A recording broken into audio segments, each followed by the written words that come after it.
त्यांनी काही वेळ दिली आहे तसं काही नाही, माहिती घेते फक्त. लक्ष्मणराव हाके आणि वाघमारे आणि त्यांचे सहकारी हे वडीगोद्री येथे उपोषणाला बसले होते.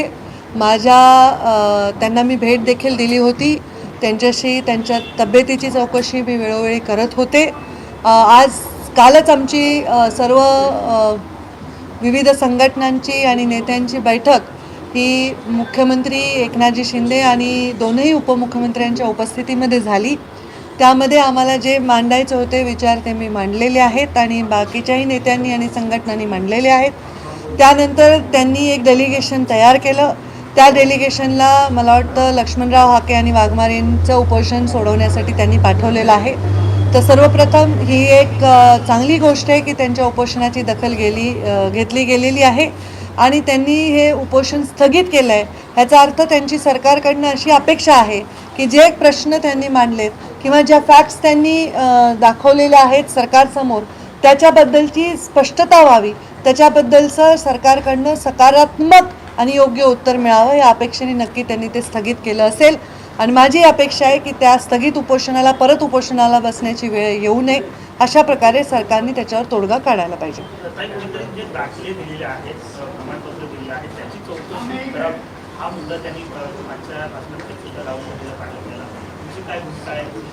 ते पहा, लक्ष्मणराव हाके आणि वाघमारे आणि त्यांच्या सहकार्याने जे उपोषण केलेलं आहे त्याच्यामध्ये त्यांनी ज्या मागण्या दिलेल्या आहेत, कोणीही उपोषण करते, आता मध्ये ST कामगारांचे उपोषण चालू होते, मराठा समाजाच्या मागण्यांचे उपोषण चालू होते, या सगळ्या उपोषणकर्त्यांनी जे काही मागण्या दिल्या आहेत तसंच लक्ष्मणराव हाकेंनी आपले मत आणि मागण्या सांगितलेल्या आहेत.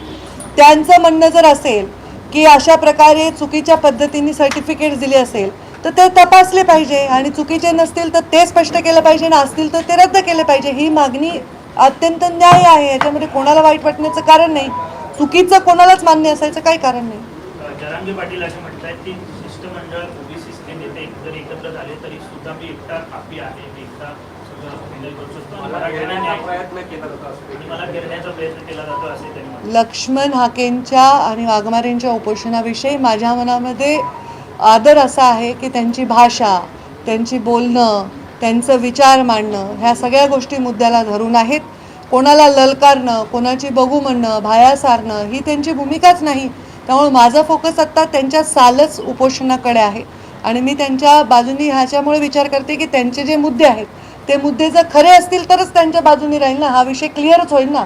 त्यामुळे मला एक त्यांच्या वागण्यातून, बोलण्यातून, त्यांच्या आविर्भावामधनं एक रिस्पेक्ट वाटतो की त्यांच्या म्हणण्याला आपण लक्ष दिलं पाहिजे. बाकी कोण काय म्हणतं ह्याच्यावर उत्तर द्यायचं काही कारण नाही. राज्यामध्ये दोन समाज एकमेकांच्या विरोधात ठाकलेले आहेत. जातीय तेढ जो आहे तो ग्रामीण पट्ट्यात आता उभा राहिला. सर्वपक्षीय नेते आहेत किंवा सर्वपक्षीय प्रमुख आहेत त्यांनी एकत्र येऊन हा तेढ राज्यातला मिटवणं हे खूप खरं जे चित्र आहे आता ते प्रचंड दुर्दैवी आहे. गेले अनेक महिने वर्ष तुम्ही सगळे माझे स्टेटमेंट सुद्धा काढून बघा.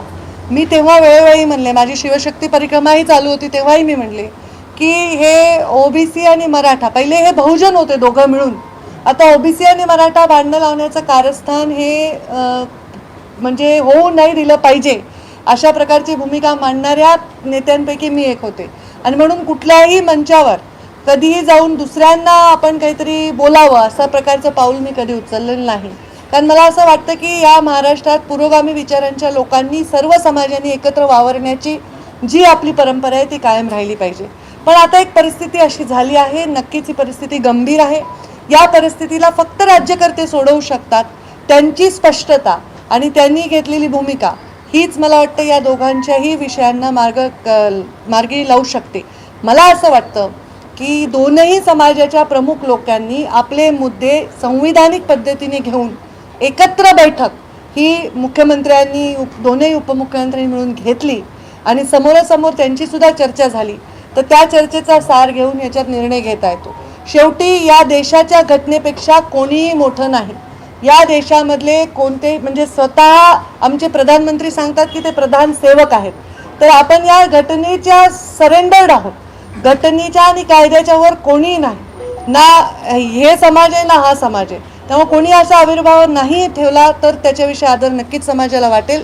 दोघेही म्हणजे मी दोन व्यक्ती म्हणत नाही, दोन बाजूचे विचारवंत लोक एकत्र बसून ह्या विषयातून मार्ग काढून तो कायद्याने टिकवून धरणं हे आवश्यक आहे. पण प्रश्न असा आहे की ताई की कोण माघार घेणार, म्हणजे 29 कोण माघार घेऊन उपयोग नसतो. संविधानात जे बसेल तेच होत असतं. इथे माघार घेण्याचा काय उपयोग आहे?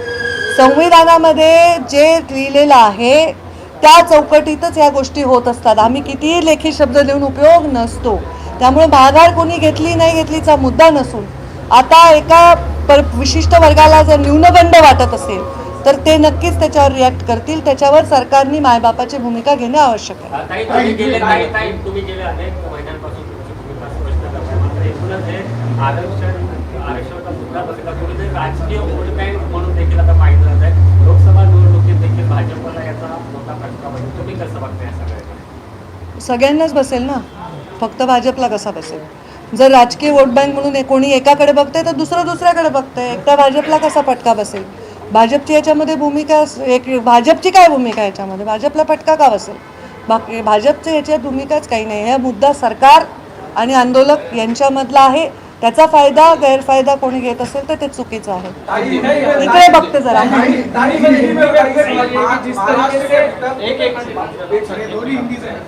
ऐसा है कि जिस तरीके से आज आंदोलन स्थगित किया गया, भुजबल बहुत साहब है, बाकी सारे मंत्री वहाँ पहुंचे और जो आश्वासन दिए गए कि आपकी समिति